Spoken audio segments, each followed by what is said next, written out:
Elena Carter's hands trembled as she stood in the doorway of Sofia's bedroom, watching the 6-year-old struggle to breathe. The monitors beeped frantically, filling the air with urgent warnings. Marcus Valentino, the most feared man in New York, the head of the Valentino crime family, sat beside his daughter's bed with his head in his hands, looking more shattered than Elena had ever seen him in the 8 months she'd worked in his mansion. "Mr. Valentino," Elena whispered, her heart pounding so violently she could hear it in her ears. The words she was about to say would expose everything, the secret she'd protected with her life, the truth that could destroy the fragile safety she'd built for herself and her daughter. But looking at Sofia's pale face, at the way her small chest heaved with each labored breath, Elena knew she had no choice. He looked up, his dark eyes bloodshot with exhaustion and terror. "What is it, Elena?" She took a breath that felt like swallowing razors. "I need to tell you something. Something about why I'm a perfect match to save Sofia's life." The moment hung between them like a blade's edge. In the background, she could hear the private medical team murmuring urgently about the failed donor search, about time running out, about options exhausted. Elena thought about Maya, her own daughter, hidden away in her sister's apartment in Brooklyn. This decision would reveal everything she'd worked so hard to keep secret. But some sacrifices were worth any cost. Some loves were bigger than fear. 8 months earlier, Elena Carter had stood outside the iron gates of the Valentino estate in Westchester, wondering if she was making the biggest mistake of her life. The mansion beyond looked like something from a dream, or a nightmare, depending on your perspective. White stone and soaring columns, manicured gardens that probably cost more to maintain than Elena had earned in her entire 29 years of life. She checked her reflection in her phone screen one more time. Her natural hair was pulled back in a sleek professional bun. Her second-hand black dress was clean and pressed, and she'd practiced her confident smile until her cheeks ached. At 29, she'd been cleaning houses, waiting tables, working retail, whatever it took to put food on the table for Maya, while keeping her daughter's existence hidden from anyone who might ask uncomfortable questions. The intercom crackled to life. "State your business." "Elena Carter. I have an interview for the housekeeping position at 2 p.m. The gates swung open with an ominous creak that made Elena's stomach flip. She walked up the long driveway, her worn shoes clicking against pristine stone, each step taking her deeper into a world where people like her only existed to serve. Through the windows, she glimpsed crystal chandeliers worth more than a car, artwork that belonged in museums, furniture that screamed old money and older power. The door opened before she could knock. A stern woman in her 50s, dressed in an immaculate gray suit, looked Elena up and down with the kind of scrutiny that made her skin prickle with defensive awareness. "Mrs. Romano," the woman said curtly, not extending a hand. "Head of household staff. You're late." Elena glanced at her phone. "I'm 4 minutes early, ma'am." "In this house, early is on time, and on time is late. Follow me." The interior was even more intimidating than the exterior. Marble floors gleamed under Elena's feet as Mrs. Romano led her through rooms designed to remind visitors how insignificant they were. Elena's mind raced through the lies she'd rehearsed. No husband, no children, available 24/7, willing to live on site if required. All lies except the last one. She couldn't live here, not when Maya needed her every night, but she could pretend, at least until she got hired and could negotiate terms. "Mr. Valentino requires absolute discretion," Mrs. Romano was saying as they climbed a grand staircase. "You'll see things in this house that you never speak about. You'll hear conversations that don't exist the moment they're over. Can you manage that?" "Yes, ma'am." Elena had gotten very good at keeping secrets. What was one more? They reached a hallway lined with family portraits. Elena's steps slowed as she noticed them. Marcus Valentino at various ages, always with that same intense, calculating gaze, and a little girl with dark curls and her father's eyes, growing from infant to the child she appeared to be now, maybe 6 or 7 years old. "Sofia," Mrs. Romano said, noticing Elena's attention. "Mr. Valentino's daughter. She's the reason we need someone new. The previous housekeeper couldn't handle her Special needs. Special needs? Elena's voice came out softer than intended. Before Mrs. Romano could answer, a door at the end of the hall burst open. A small figure in a sparkly purple dress came running out, giggling with the pure joy only children possessed, followed by a frazzled-looking woman in medical scrubs. "Sofia, you can't run like that. You'll hurt yourself." The little girl's laughter was infectious as she dodged around furniture with practiced ease. But Elena noticed immediately the way Sofia held one arm closer to her body, the slight unsteadiness in her gait, the medical port visible beneath her collar. Elena had seen those signs before in the pediatric oncology ward where her sister worked. This child was fighting something serious. Sofia stumbled, and Elena moved without thinking. She was there in an instant, catching the little girl before she could hit the marble floor. "Careful, princess," Elena said softly, helping Sofia stand steady. Up close, she could see more. The slight yellowing in the whites of the child's eyes, the thinness of her wrists, the exhaustion that no 6-year-old should carry. Her heart clenched painfully. "You're new," Sofia said, tilting her head with curiosity. "What's your name?" "Elena." "That's pretty, like the princess from that movie." Sofia's smile was radiant, despite her obvious fatigue. "Are you going to work here?" "Maybe," Elena said, keeping her arm steady around the girl as the nurse rushed over. "Are you all right, Senorina Sofia?" "I'm fine. I'm always fine." But the words came out breathless, and Elena noticed the tremor in Sofia's small hands. "Sofia." A deep voice cut through the moment like a blade. Elena's head snapped up, and her breath caught in her throat. Marcus Valentino stood at the end of the hallway, and every survival instinct in Elena's body screamed danger. He was tall, well over 6 feet, with dark hair swept back from a face carved from stone and shadows. His tailored 3-piece suit probably cost more than Elena's car, and his presence filled the entire corridor like a storm about to break. But it was his eyes that held her captive. Dark, intense, and currently fixed on his daughter with a mixture of terror and fury that Elena recognized instantly. He was absolutely terrified for this child. "Papa!" Sofia wriggled free from Elena's gentle hold and ran to her father. Marcus caught her up carefully, as if she were made of spun glass, holding her against his chest like she was the only thing in the world that mattered. "Bella mia," he murmured, pressing a kiss to her forehead. "What did I tell you about running?" Then those dark eyes found Elena over his daughter's head, and she felt the weight of his scrutiny like a physical force. "Who are you?" Elena straightened her spine, refusing to be intimidated despite her racing heart. "Elena Carter, sir. I'm here for the housekeeping position." He studied her for a long moment, taking in everything about her with the kind of attention that made Elena feel exposed, vulnerable, seen in ways she'd spent years trying to avoid. She'd heard stories about Marcus Valentino, whispered warnings from her other employers, rumors in the neighborhoods she worked. Head of the Valentino crime family. A man who could end your life with a phone call. Someone you didn't cross, didn't question, didn't even look at wrong. But all Elena saw right now was a father holding his sick daughter with hands that trembled slightly despite his ironclad control. "She caught me when I fell," Sofia piped up, her voice bright. "She's nice, Papa." Something shifted in Marcus's expression, too quick for Elena to read fully, but she caught the flash of surprise, maybe even gratitude. "Mrs. Romano," he said, his voice carrying absolute authority. "Continue the interview process. I want a complete background check by tomorrow morning." "Yes, Mr. Valentino." He carried Sofia down the hallway, murmuring to her in Italian, and Elena released a breath she didn't know she'd been holding.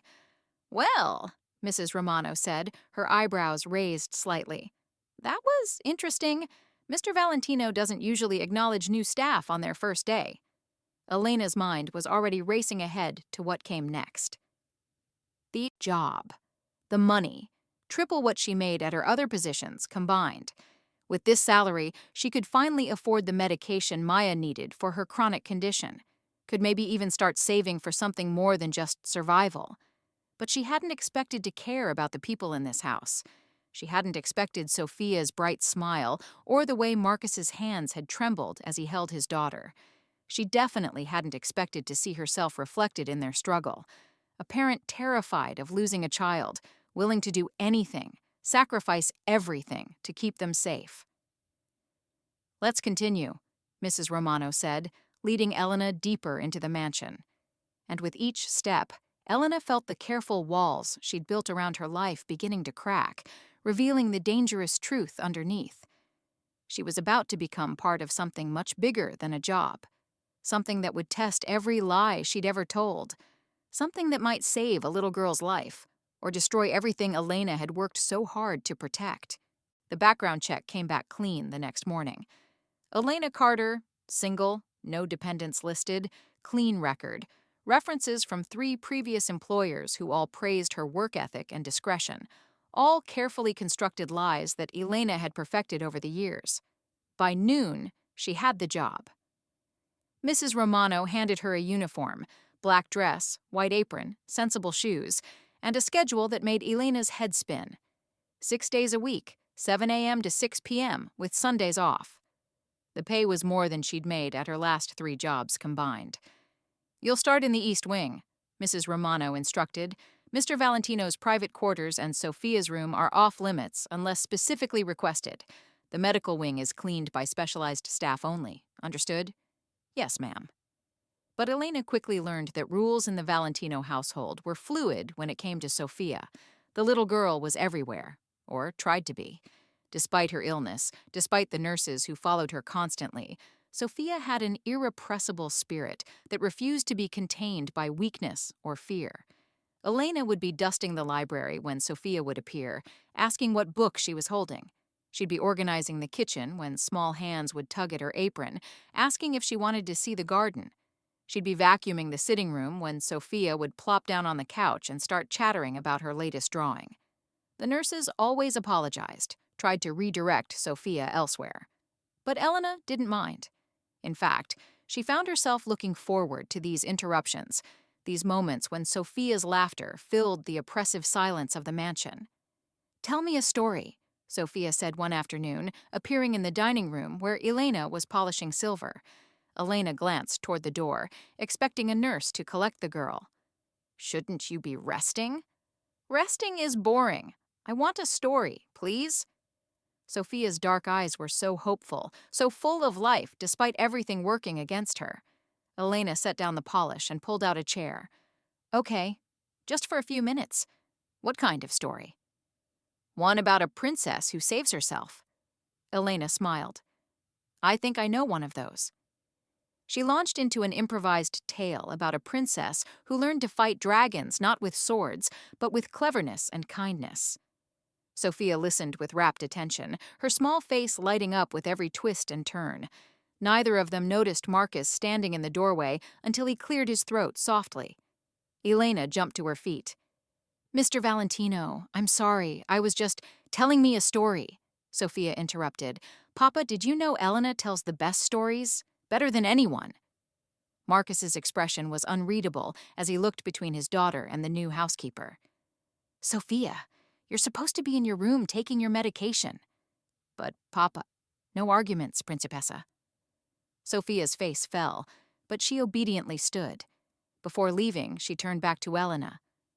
"Will you finish the story tomorrow?" Elena glanced at Marcus, uncertain. "If your father says it's okay." Marcus studied Elena for a long moment, and she fought the urge to fidget under his intense gaze. Finally, he nodded slightly. "Tomorrow, after her afternoon treatment." Sofia beamed and ran to her father, throwing her arms around his waist. He held her gently, protectively, and Elena saw the fear flicker across his face, the terror of a man watching his child slip away. After Sofia left with her nurse, Marcus remained in the doorway. Elena returned to polishing silver, hyper-aware of his presence. "You're good with her," he said finally. "She's easy to be good with. She's a wonderful child." "She is." His voice carried weight, grief, love. "The doctors say we have maybe 4 months left. 5, if we're lucky. Without a transplant." He didn't finish the sentence. He didn't need to. Elena's hand stilled on the silverware. The donor list. She's been on it for 18 months. Her blood type is rare, AB negative with specific genetic markers that make matching nearly impossible. Marcus moved into the room, his powerful frame seeming too large for the elegant space. I've contacted every hospital on the East Coast. I've offered money, resources, anything. But you can't buy what doesn't exist. The hopelessness in his voice broke Elena's heart. She thought about Maya, healthy despite their struggles, about the blood work she'd had done years ago when Maya was sick, about the rare markers the doctors had found, markers that, according to her sister who worked in transplant medicine, made Elena a universal match for certain liver conditions. Don't give up, Elena heard herself say. Sometimes miracles happen when you least expect them. Marcus's dark eyes fixed on her with an intensity that made her breath catch. Do you believe in miracles, Elena? I have to, because the alternative is unbearable. Something passed between them in that moment. Understanding, recognition, the bond of two people who refused to surrender to despair. Over the following weeks, Elena's relationship with Sofia deepened. The little girl sought her out constantly, and Elena found herself making excuses to be wherever Sofia was. She'd volunteer to bring lunch trays to Sofia's room. She'd time her breaks to coincide with Sofia's garden walks. She'd stay late to help with bedtime stories when the nurses were overwhelmed. Mrs. Romano noticed, her disapproving frown deepening each time she caught Elena in Sofia's room. But Marcus never objected. In fact, Elena sometimes caught him watching them together, his expression unguarded and achingly vulnerable. One evening, 3 weeks into her employment, Elena was singing softly to Sofia, an old lullaby her own grandmother had taught her, when she realized Marcus was standing in the doorway. She stopped mid-verse, embarrassed. Don't stop, Marcus said quietly. She's almost asleep. Elena continued singing, her voice barely above a whisper, until Sofia's breathing evened out into the rhythm of sleep. She carefully extracted herself from the bed and followed Marcus into the hallway. That song, Marcus said. My mother used to sing it. It's an old Italian lullaby. My grandmother was Italian. She taught it to me when I was little. Marcus's eyes narrowed slightly, studying her with new interest. What was your grandmother's family name? Elena's heart skipped. This was dangerous territory. DeLuca. Why? DeLuca. Marcus repeated the name like he was tasting it, testing it for significance. That's a common enough name in Italy. Where was she from? Sicily, I think. She didn't talk much about the old country. Elena tried to keep her voice casual, but her mind was racing. She'd researched the name once, found dozens of DeLuca families scattered across Italy. It should be safe enough. But the way Marcus was looking at her suggested nothing about this conversation was safe. Mr. Valentino, is something wrong? No, but his expression suggested otherwise. It's just interesting, that's all. Sofia's mother, my wife, her family name was DeLuca, too, before she married me. Elena's blood turned to ice. That's quite a coincidence. Yes, Marcus said slowly. Quite a coincidence. He studied her for another long moment before turning away. Good night, Elena. Thank you for helping with Sofia.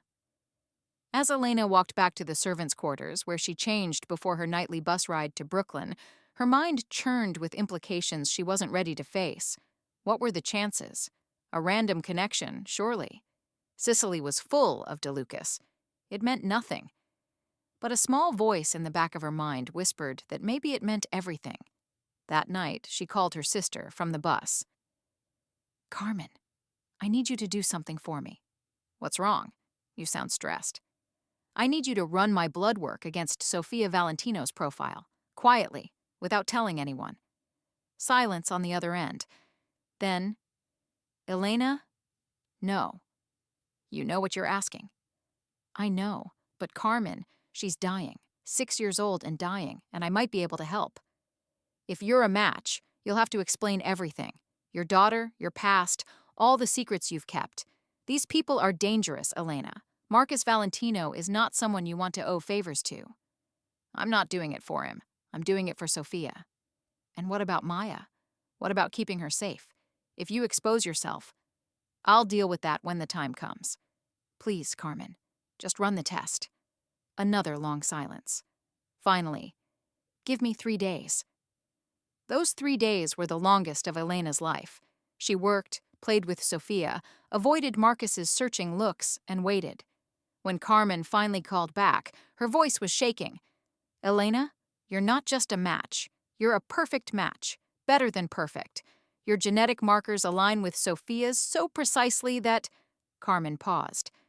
Elena, this isn't coincidence.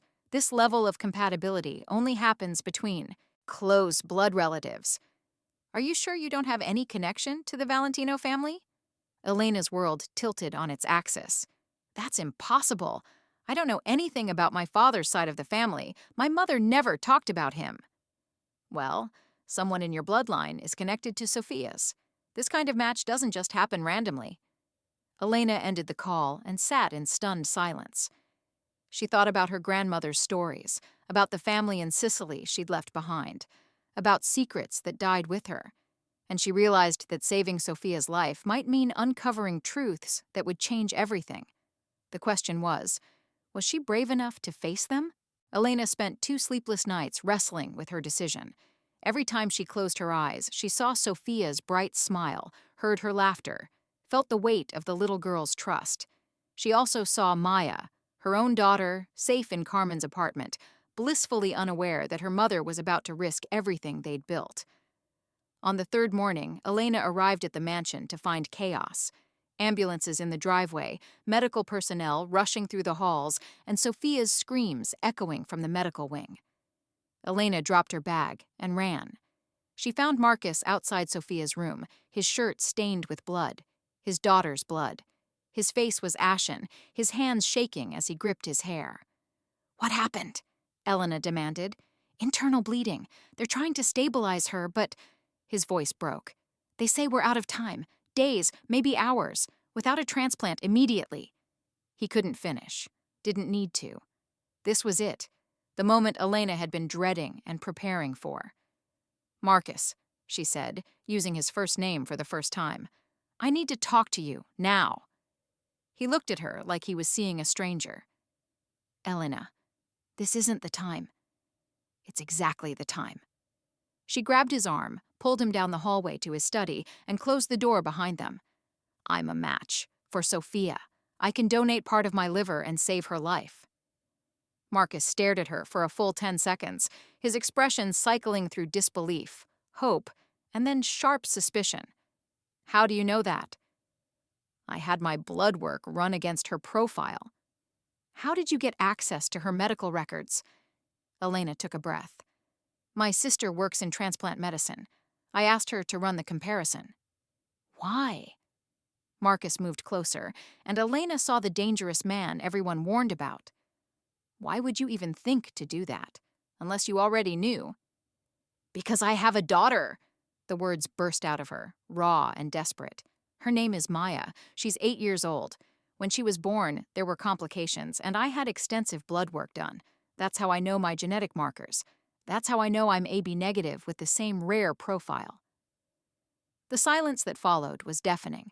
Marcus's face went from pale to flushed with fury. His hands clenched into fists at his sides. "You have a daughter. You lied on your application. You lied to Mrs. Romano. You lied to me. I needed this job. I needed the money to take care of Maya. Single mothers with children don't get hired for live-in positions, so yes, I lied." Elena lifted her chin, refusing to be cowed. "But I'm not lying about this. I can save Sofia's life." "How convenient." His voice was deadly quiet. "You appear out of nowhere, with a perfect genetic match, right when my daughter is dying. You expect me to believe that's coincidence?" "It's not coincidence." Elena's voice shook. "Carmen said matches this perfect only happen between blood relatives. My grandmother's maiden name was DeLuca. You said Sofia's. Mother was a DeLuca.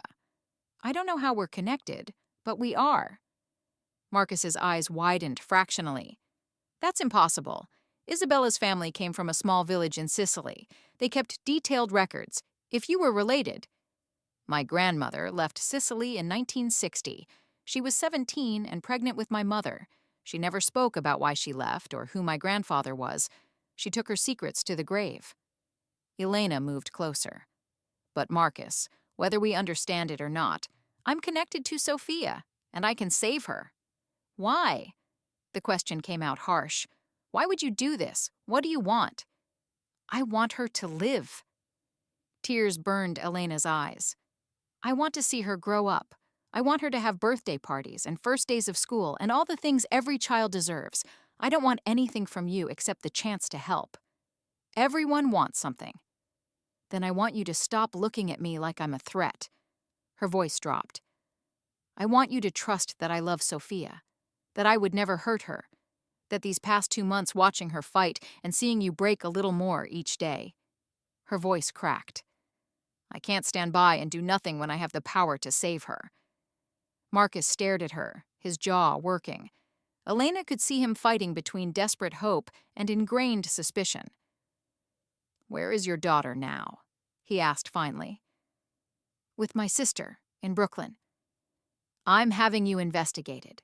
Everything about you, your sister, your daughter, your entire history.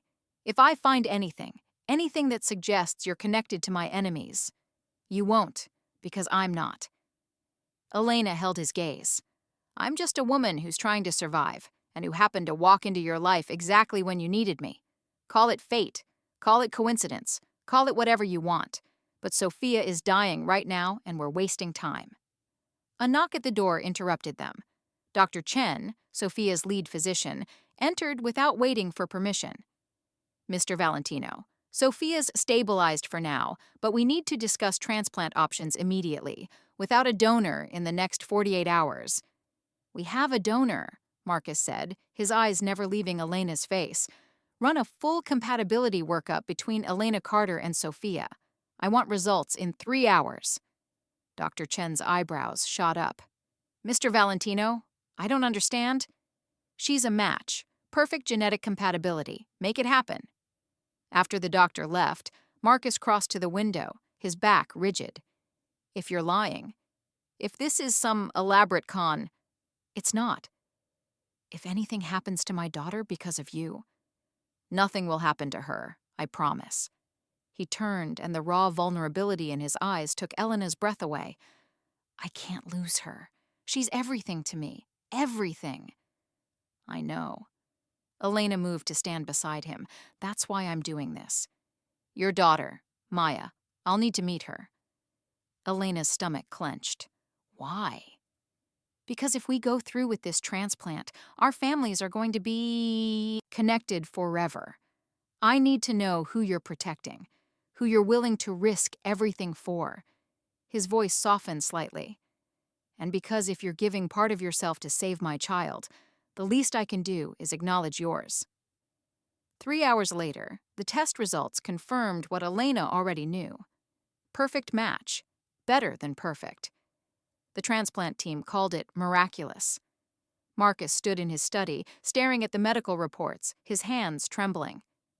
I don't understand this, he said quietly. This level of compatibility. The DeLuca connection. It's like we were meant to find each other, Elena finished. He looked at her, really looked at her, and something shifted in his expression. The suspicion was still there, but beneath it was something else. Gratitude, wonder, and something that looked dangerously like trust.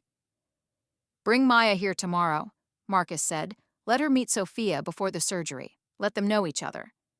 Marcus, are you sure? Once they meet, once Sofia knows, I'm sure. He moved closer, and Elena's heart raced at his proximity. If you're brave enough to give part of your body to save my daughter, I can be brave enough to let our worlds collide. Elena nodded, unable to speak past the lump in her throat. Elena, Marcus said as she turned to leave, thank you for telling me, for offering, for caring about her when you didn't have to. I didn't have a choice, Elena said softly. Some people just grab hold of your heart and don't let go. The look Marcus gave her suggested he understood that feeling better than she realized. That night, as Elena sat on the bus heading to Brooklyn, she thought about the impossible chain of events that had brought her here. The job she'd taken out of desperation, the little girl who'd stolen her heart, the man who terrified and attracted her in equal measure.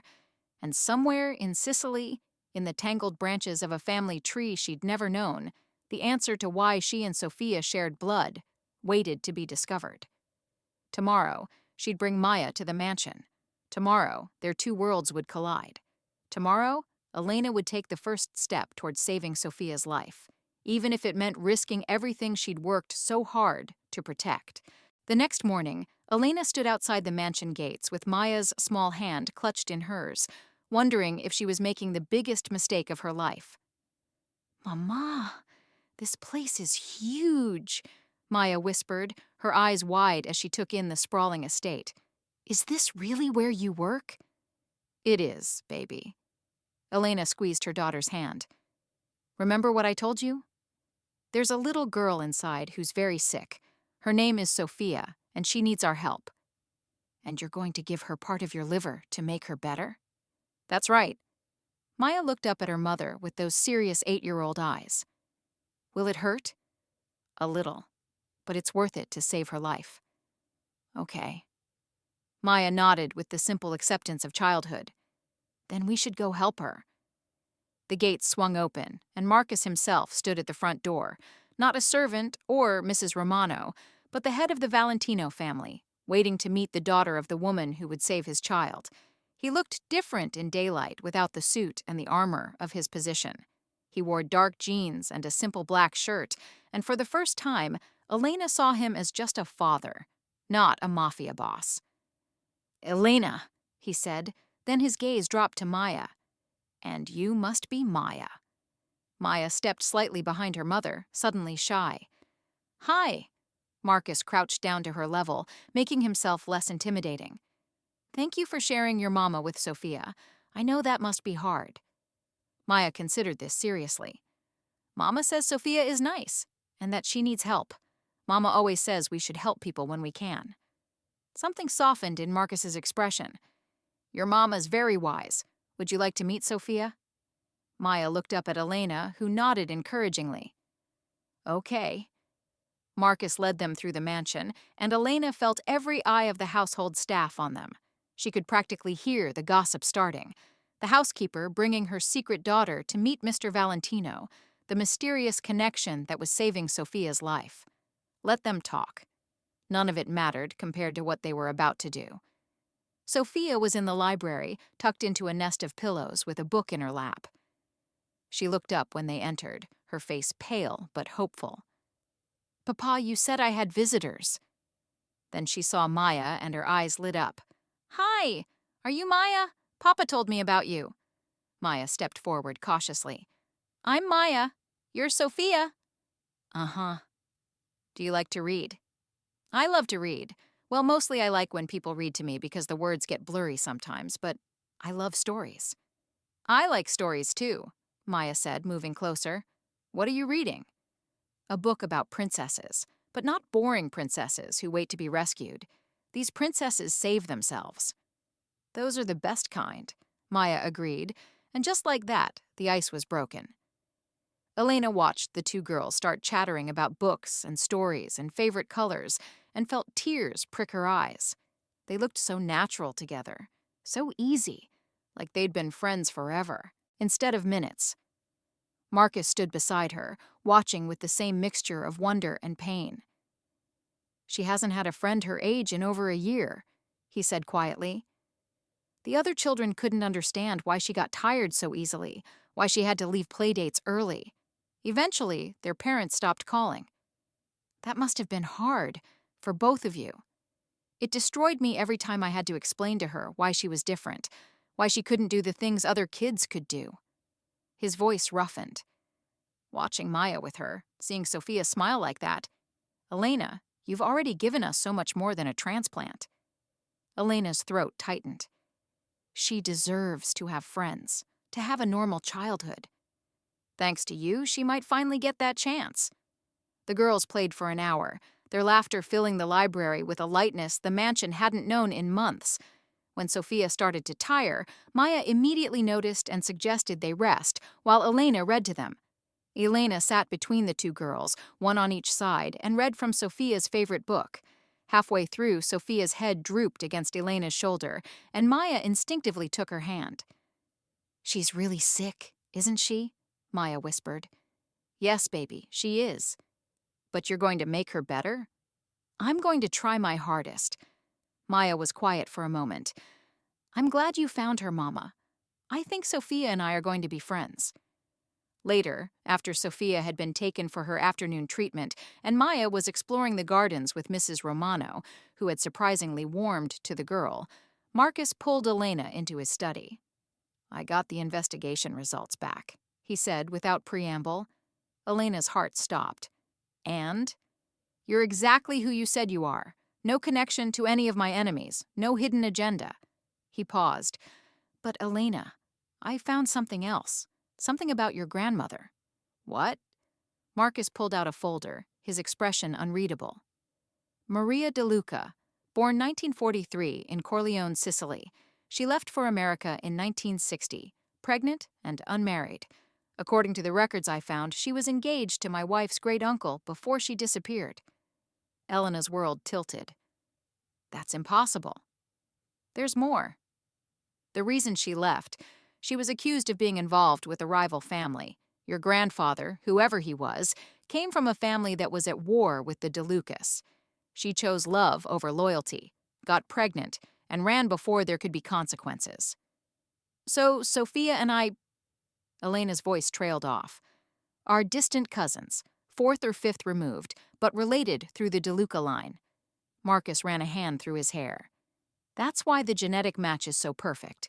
That's why fate brought you to us exactly when we needed you." Elena sank into a chair, trying to process this. "My grandmother never told me any of this. She never mentioned Sicily or the family she left behind.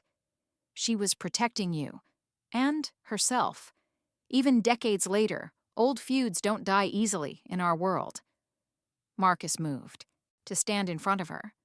"Elena, do you understand what this means? You're not just some random donor. You're family. Distant, yes, but blood, nonetheless. Does it change anything? About the transplant?" "It makes it more certain. Family takes care of family." His voice dropped. "But it also complicates things. My family, they'll have questions about your grandmother's choices, about old loyalties and old betrayals. I don't care about any of that.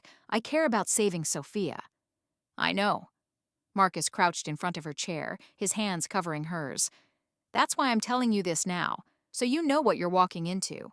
Once we do this transplant, once my family knows about the connection, you and Maya become part of our world. For better or worse."